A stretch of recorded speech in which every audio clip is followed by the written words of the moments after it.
So the question we will be answering for our ANOVA problem is, are we paying teachers differently based on what subject they teach? And we have three groups here, math, history, and English, each with 5 incomes for different individuals, 70,000, 72,000, and so on. And we're going to find out if there are differences between these three groups. So the first step, we're going to find the general grand mean by finding the average of all these scores. So when we take all of our numbers and add them up and divide by 15 for the total number of people, our general grand mean is 66. So our next step is going to be to find the total squared units away from the grand mean. And to do that, we're going to take the total difference from the mean from each member and square them. So for example here, 70 is 4 units away from our general grand mean 66.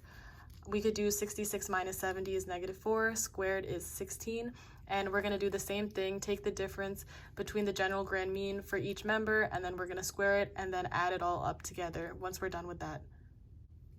So when we finish all our calculations for that, the total for math was 473, 76 for history, and 493 for English. When we add that all up, we get 1042, which is our total squared units away from our grand mean. Now we're going to find our within group total, and we're going to do that by taking every individual in a group, comparing them to the within group average, and then we're going to total all those up as well. So first, I found the average for each group. When you add up all the scores and divide by 5, we're going to get 75 for math, 65.6 for history, and 57.4 for English. And then for each score, we're going to do this. We're going to take each score, compare it to the average for that group, and then we're going to square it. So 75 minus 70 is 5, squared is 25, and we're going to do that for each score in every group to their respective averages. So when we finish our calculations for each group, we're going to total these, and we get 68 for math, 75.2 for history, and 123.2 for English. And when we total all of these numbers up, we're going to get 266.4 for our within group value. So now that we have our total sum of squares and our within group sum of squares, we can actually build our F table. So we have our between groups, within groups, our total. These are for sum of squares, degrees of freedom, mean square, and our F value. So now that we have our total and our within groups, we can actually just subtract our within groups from our total to find our between groups. So let's do that. So when we do that calculation, 1042 minus 266.4, we get 775.6. Now, if we want to confirm this and actually do our between groups, we're going to do that by comparing each group average that we calculated earlier to the general grand mean. So in order to see if we're right and to get our between groups, we're going to take the average from our math group, which is 75. We're going to find the difference between the general grand mean, which is 66. We get 9. We're going to square that 81. And since there's 5 people in each group, we're going to multiply that by 5 to get 405. And we're going to do the same thing with the averages for history and English. So when we do those same calculations for each average in our group, and we add that all together, we do get 775.6 like we got before.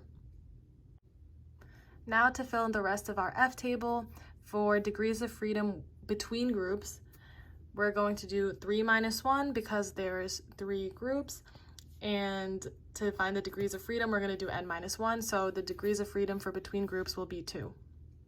For our within groups degrees of freedom, we could do the total number of people, which is 15, minus the number of groups, which is 3. So our within groups is going to be 12.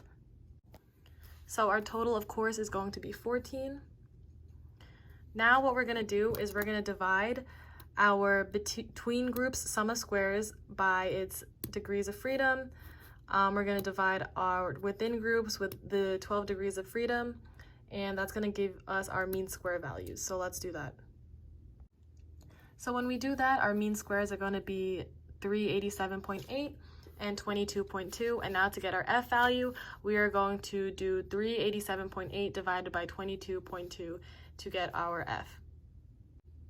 And when we do that, 387.8 divided by 22.2, we get 17.468, which is quite large.